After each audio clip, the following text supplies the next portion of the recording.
KwabaseKorinte besibili isahluko sesithupha soqala ufunda evesini lokuqala.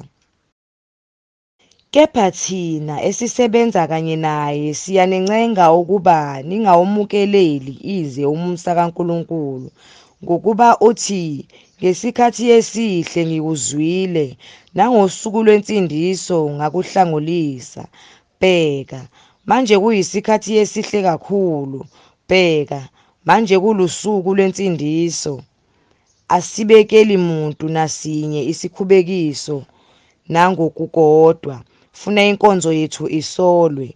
Kepha kukho konke sizibonakalisa njengezikhonzi zikaNkulunkulu ekubekezeleni okukhulu, nasosizini, nasekusweleni, nasekubandazekeni, nasekushayweni, nasekuboshweni, naseziyaluyalwini, nasekukhandlekeni, nasekuqwasheni, nasekuzileni ukudla, nangenhlanzeko, nangokwazi, nangokubekezela, nangokobunene, nangawo uMoya oNgcwele, nangothando olungazenzisi, nangezwi leqiniso, nangamandla kaNkulunkulu, nangezikhali zokulunga zesokunene nezosokhohlo, ngodumo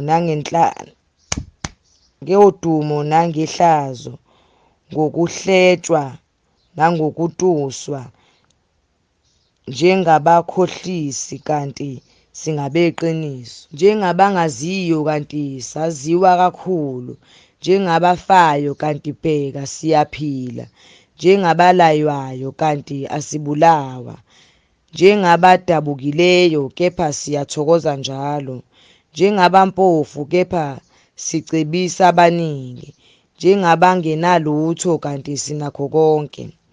Umlomo wethu uvuleke engakini nina baseKorinte, inhliziyo yethu yanulekile. Aninyinyekile kithi, kodwa ninyinyekile enhliziyweni yenu, kepha ukuze kube khona ukwenanana. Ngikhuluma njengakubantwana.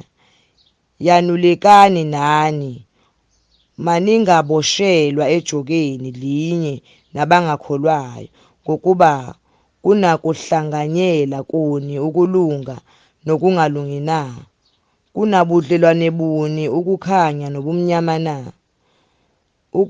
Unakuzwana kuni uKristu noBeliyali na?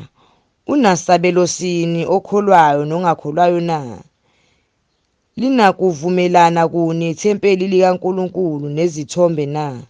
Ngokuba thina siyithempeli likaNkulunkulu ophilayo, njengokuba washo uNkulunkulu ukuthi, ngiyakuhlala phakathi kwabo, ngihambe phakathi kwabo, ngiyakuba nguNkulunkulu wabo, bona babe ngabantu bami. Ngakho-ke phumani phakathi kwabo, nahlukane nabo, isho iNkosi.